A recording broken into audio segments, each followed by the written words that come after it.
નમસ્કાર મિત્રો, આપ સૌનું હાર્દિક સ્વાગત છે વાયરલ 1 માં। ગુજરાતની લોકગાયિકા કિંજલ રબારી ફરી એકવાર ચર્ચામાં આવી છે અને આ વખતે મામલો માત્ર છૂટાછેડાનો નથી, પરંતુ હવે વાત પહોંચી ગઈ છે હુમલા સુધી। શું છે આખો મામલો, ચાલો જાણીએ વિગતે।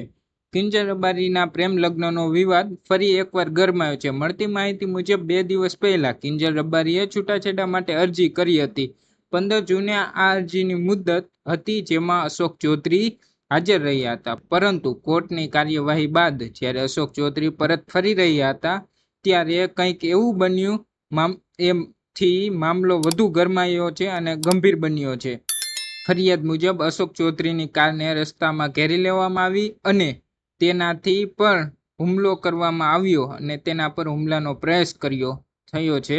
ચોંકાવનારી વાત એ છે કે 4 જેટલા શખ્સોએ આ હુમલાનો પ્રયાસ કર્યો હોવાનો આરોપ છે। સૂત્ર મુજબ અશોક ચૌધરીએ છૂટાછેડાના કાગળ પર સહી કરવાનો ઇનકાર કર્યો હતો અને ત્યારબાદ જ સમગ્ર મામલો વધુ વિવાદાસ્પદ બન્યો છે। હવે અશોક ચૌધરીએ 4 લોકો સામે પોલીસ ફરિયાદ નોંધાવી છે, જેના કારણે ફરી એકવાર કિંજલ રબારીના લગ્ન જીવનનો વિવાદ ચર્ચાના કેન્દ્રમાં આવ્યો છે।